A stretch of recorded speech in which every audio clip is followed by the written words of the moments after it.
Something is happening right now in the waters of the Persian Gulf that the world is not fully prepared for. A move so calculated, so precise, and so strategically timed that analysts who have spent decades studying American foreign policy are calling it one of the boldest power plays of the 21st century. And the target is not Iran. The target is China. What the United States just did near the Strait of Hormuz is not just a military maneuver.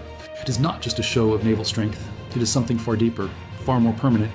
And the consequences of what is unfolding right now will echo through global trade, global energy, and the balance of world power for decades to come. But to understand why this moment is so significant, you first need to understand something that most people never think about.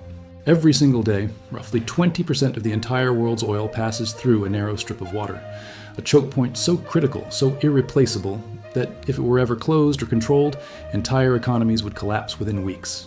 That choke point is the Strait of Hormuz. And right now, the United States has just changed the rules of who controls it. Let's set the stage. For the past several years, China has been on a mission. A quiet, patient, and relentless mission to secure its energy future. China is the world's largest importer of oil. It buys hundreds of millions of barrels every year from the Middle East, from the Gulf states, from Iran, from Iraq, from Saudi Arabia. All of that oil moves through one place, the Strait of Hormuz. China's entire industrial machine, its factories, its military, its economy, its ambitions in the Pacific, all of it depends on that narrow stretch of water staying open, staying accessible, staying free from American interference. For years, Beijing believed it had found a way to manage this vulnerability. It built relationships. It invested billions across the Middle East through its Belt and Road Initiative. It signed a 25-year strategic agreement with Iran. It deepened ties with Saudi Arabia. It created economic dependencies that it believed would insulate it from any American attempt to weaponize Hormuz. Beijing thought it had the situation under control. But what happened next changed everything. In recent months, the United States military quietly but decisively repositioned its assets in and around the Persian Gulf in a way that has no recent precedent. And when the full picture of what was being assembled became clear, the strategic community went silent. This was not the standard rotation of naval forces. This was not a routine deployment. What the U.S. assembled near Hormuz represented a multi-layered integrated control architecture over the strait itself. Think of it less like a fleet and more like a lock on a door. A lock that only Washington holds the key to. Multiple carrier strike groups operating in coordinated patterns. Advanced undersea warfare capabilities positioned at the narrowest entry and exit points of the strait. Electronic warfare systems capable of degrading or disabling communications for any vessel attempting unauthorized movement. Missile defense platforms anchored at strategic coordinates. And a quiet but unmistakable network of allied naval cooperation stretching from Bahrain to Diego Garcia to the coast of Oman. What most people don't realize is that this was years in the making. The pieces were being placed on the board one by one, each deployment justified as a response to Iranian provocations, to Houthi attacks on shipping, to regional instability. All of it true, but all of it also serving a much larger strategic objective. The United States was not just responding to a crisis in the Middle East. It was constructing a permanent stranglehold on the most important waterway in the world, and China was watching every single move. To understand why Beijing is now facing a problem it cannot easily solve, you need to understand the geography of Chinese energy vulnerability. China has no good alternatives to Hormuz. That is the brutal reality. The pipelines that exist, from Central Asia, from Russia, from Myanmar, they cover a fraction of China's total energy needs. They are slow, they are limited in capacity, and some of them pass through territories that are themselves politically unstable or subject to disruption. Russia's war in Ukraine has already demonstrated how quickly pipeline energy can become weaponized. So China cannot simply reroute its energy supply away from the Gulf, not in the short term, not even in the medium term. The other option, building a navy powerful enough to challenge American dominance at Hormuz, is still years away, possibly decades. China's aircraft carrier program is advancing, yes. Its blue water naval capabilities are growing, but right now in the waters of the Persian Gulf, the US Navy does not have a peer competitor. It has a dominance so overwhelming that any Chinese attempt to project force there would be, at this moment in history, suicidal. And Beijing knows this. This is where things take a serious turn. Because, for China, the Strait of Hormuz is not just an energy route. It is the single greatest structural vulnerability in its entire national security architecture. If that strait were ever closed to Chinese shipping, China's economy would begin to seize up within weeks. Its strategic petroleum reserves would buy time, but not much. Its military readiness would degrade. Its ability to project power in the Pacific, to pursue its ambitions over Taiwan, to sustain its economic growth, all of it would be compromised. The United States just tightened its grip around that vulnerability. and it did so without firing a single shot.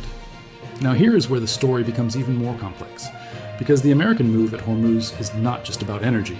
It is about something that goes to the heart of the 21st century competition between Washington and Beijing. It is about leverage. For decades, American strategists have debated how to handle China's rise.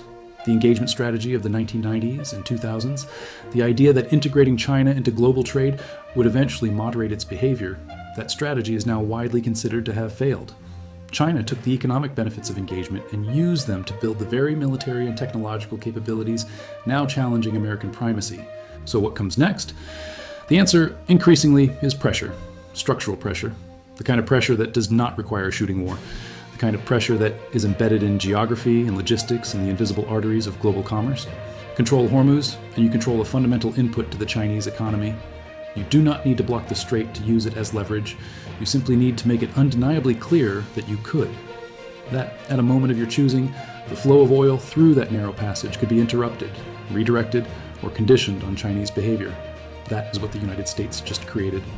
Not a weapon to be used today, a sword hanging above Beijing's head, permanently. But what about Iran? This is the question that many analysts are now wrestling with, because the conventional narrative about Hormuz has always centered on Iran. Tehran has threatened repeatedly over the years to close the strait in the event of a military conflict. It has seized vessels. It has harassed tankers. It has used its geographic position along the northern coast of the strait to project threat.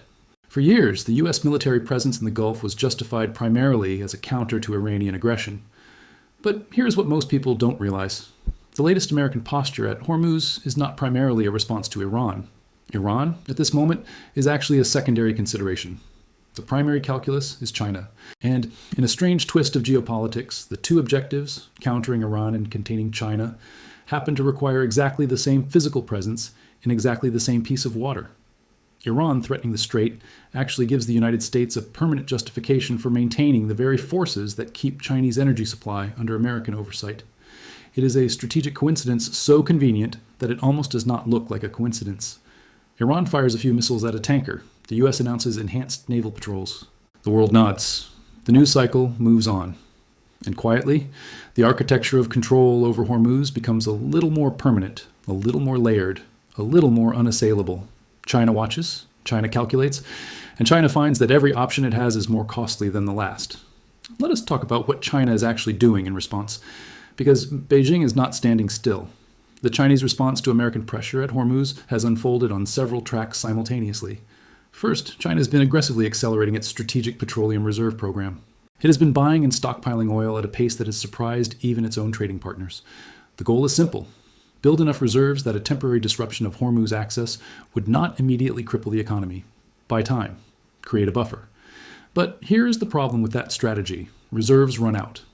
A prolonged disruption, even one lasting 6 months, would exhaust even China's most ambitious stockpiling efforts. And building indefinitely large reserves is physically and economically impossible. Second, China has been investing heavily in alternative energy infrastructure: solar, wind, nuclear. The transition to domestic energy sources reduces dependence on imported oil over the long term. But the long term is not now. China's industrial economy today still runs on hydrocarbons, and hydrocarbons still flow through Hormuz. Third, China has been deepening its relationships with Middle Eastern producers in ways designed to create political friction costs for any American attempt to weaponize the strait.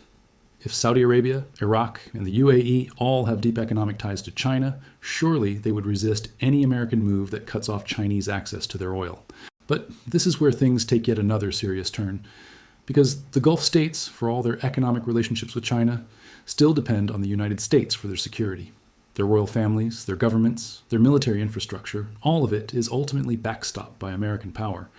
When it comes to the critical moment, when Washington asks Riyadh to choose between its security guarantor and its economic partner, history suggests the security guarantor wins. China built economic relationships across the Gulf. The United States built security relationships. And in a world of hard choices, security wins. Now let us talk about Taiwan, because what is happening at Hormuz cannot be separated from what may happen in the Taiwan Strait. For years, American strategists have debated how to deter a Chinese move on Taiwan: direct military intervention, arms sales, economic sanctions, diplomatic pressure. But there is another deterrent that rarely gets discussed openly: energy strangulation. If China moved against Taiwan, the United States would not necessarily need to send aircraft carriers into the Taiwan Strait to deter or respond. It would not necessarily need to risk a direct military confrontation in waters increasingly contested by Chinese anti-access and area denial systems. It could simply make a phone call, or not even that. It could simply allow its already positioned forces at Hormuz to make their presence felt in ways that reminded Beijing of exactly how vulnerable its energy supply chain is. This is the hidden dimension of the Hormuz strategy that almost no one is talking about publicly. The strait is not just an energy choke point, it is a Taiwan deterrent. It is a lever that can be pulled not in the South China Sea, not in the Taiwan Strait, but thousands of miles away in the Persian Gulf, with effects that land directly inside the Chinese Communist Party's threat calculations. Think about that for a moment. The United States may have found a way to deter Chinese aggression in East Asia by controlling a waterway in the Middle East. The geopolitical architecture of this moment is extraordinary, and it is not an accident. But there is something else unfolding here that goes even deeper. The global energy transition is not happening as fast as many predicted. Oil demand has not collapsed. It is not collapsing. The world, particularly the developing world, still runs on fossil fuels, and the competition for secure, reliable access to those fuels is intensifying, not declining. China understands this. Its entire development model, its manufacturing base, its export economy, still requires enormous quantities of energy. And that energy, for the foreseeable future, still largely comes from the Gulf. The United States also understands this. And it understands that energy leverage over China is one of the most powerful structural tools available in a great power competition that will define this century. What is happening at Hormuz is therefore not just a military story, it is an economic story. It is a story about who controls the inputs to the Chinese growth machine. It is a story about how Washington intends to maintain strategic advantage in a world where China's GDP may eventually equal or surpass America's own. You cannot easily sanction China the way you sanctioned Russia. China is too embedded in the global economy. Too many American companies, too many allied economies depend on Chinese manufacturing. A full economic decoupling would hurt both sides enormously. But you can quietly, patiently, without fanfare or public announcement, position yourself to control the energy that keeps Chinese growth running. And that is exactly what has just happened. Now here's the moment where everything converges. Because what the United States just did at Hormuz does not exist in isolation. It is one piece of a much larger strategic mosaic that is being assembled with quiet deliberateness. The AUKUS submarine agreement gives Australia, and by extension the US-led alliance network, a permanent undersea warfare presence in the Indo-Pacific that directly complicates Chinese naval expansion. The strengthening of alliances with Japan, South Korea, the Philippines, and India creates a ring of strategic relationships around China's maritime periphery. The CHIPS Act and the broader effort to reshore semiconductor manufacturing strikes at China's technological ambitions in a different way by reducing Chinese leverage over the global technology supply chain. And now, Hormuz. Each piece, taken individually, looks like a response to a specific situation.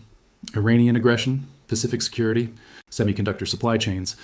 But taken together, viewed as a system, what you see is something that looks remarkably like a deliberate multi-domain strategy to constrain Chinese power across every dimension simultaneously: military, economic, technological, geographical. The United States, after years of what many critics described as strategic drift in its China policy, appears to have found its footing. And the implications of that shift are now beginning to land in Beijing with the full weight of their strategic significance. China is not without options. Let us be clear about that. Beijing is not simply going to accept this situation passively. It never has. It never will. The Chinese response will be patient, creative, and in some respects already visible. China will continue to build its navy. It will continue to invest in its own overseas basing infrastructure. It is developing relationships in East Africa, in the Red Sea region, in South Asia, all designed to give Chinese forces greater reach and presence in waters closer to Hormuz. China will continue to invest in pipeline infrastructure that bypasses maritime routes, even if that infrastructure will never fully replace seaborne trade. China will continue to use its economic weight to build political relationships that complicate American freedom of action in the Gulf, and China will accelerate its domestic energy transition, trying to reduce the timeline on which it remains vulnerable to external disruption of its fossil fuel supply. All of these are serious, consequential efforts, but none of them solve the problem today. None of them change the fact that right now, in this moment of history, the Strait of Hormuz is effectively under American strategic control. And right now, China's economy depends on that strait staying open. That is the reality Beijing woke up to when it fully processed what Washington just did. And that reality is not going away anytime soon. Here is what this all means for the world. We are living through a period of great power competition that is unlike anything the world has seen since the Cold War. But it is also unlike the Cold War in fundamental ways. The Cold War was largely a bilateral confrontation between two superpowers that were economically separate from each other. There was no deep economic interdependence between the US and the Soviet Union. The competition was raw, ideological, and ultimately resolved by economic collapse on one side. The US-China competition is playing out in a world where the two rivals are also each other's most significant economic partners, where millions of supply chains cross the geopolitical divide, where a shooting war would be catastrophic for both sides and for the entire global economy. This is why the Hormuz strategy matters so much. It is a tool of competition that operates below the threshold of war. It is leverage. It is pressure. It is the kind of structural advantage that shapes calculations without requiring a trigger to be pulled. In a world where direct military conflict between nuclear-armed great powers is unthinkable, the competition shifts to these invisible battlegrounds: choke points, supply chains, technology standards, financial systems. Hormuz is one of the most powerful of these invisible battlegrounds, and the United States just claimed it. The question that hangs in the air now, the question that every strategist in Beijing, every analyst in Washington, every policymaker in Brussels and Tokyo and Riyadh is quietly asking, is this: how does China respond to a constraint it cannot immediately break? History offers some answers, and none of them are entirely reassuring. Great powers that feel strategically encircled, that feel their vital interests being squeezed, sometimes make desperate decisions. They take risks they would not otherwise take. They move timelines forward. They create crises to disrupt the architecture of constraint before it becomes permanent. There are serious people who worry that the pressure being applied to China, at Hormuz, in semiconductors, and the Pacific Alliance Network is accumulating faster than Beijing can peacefully absorb it. There are serious people who worry that a cornered China is more dangerous than a confident one. These concerns are not without historical basis. But there are also serious people who argue the opposite: that clearly communicated constraints, clearly established consequences, and clearly demonstrated resolve are precisely what prevent miscalculation. That ambiguity is more dangerous than clarity. That Beijing, like every rational actor, will adjust its behavior when the costs of aggression become undeniable. The next few years will reveal which of these analyses is correct. What happened at Hormuz is not the end of a story. It is the beginning of one. A story about whether the United States can maintain the kind of structural leverage it just constructed in the face of a determined, patient, and enormously capable rival. A story about whether China will find creative ways to escape the energy trap it now finds itself in, or whether that trap will shape its behavior in ways that reduce the risk of conflict. A story about whether the Gulf states, the oil producers, the transit nations, will maintain their alignment with American security guarantees or begin to hedge toward a world in which Chinese economic power gives them options they did not previously have. A story about Taiwan, about the South China Sea, about the future of the global trading system, about what kind of world order emerges on the other side of this great power competition.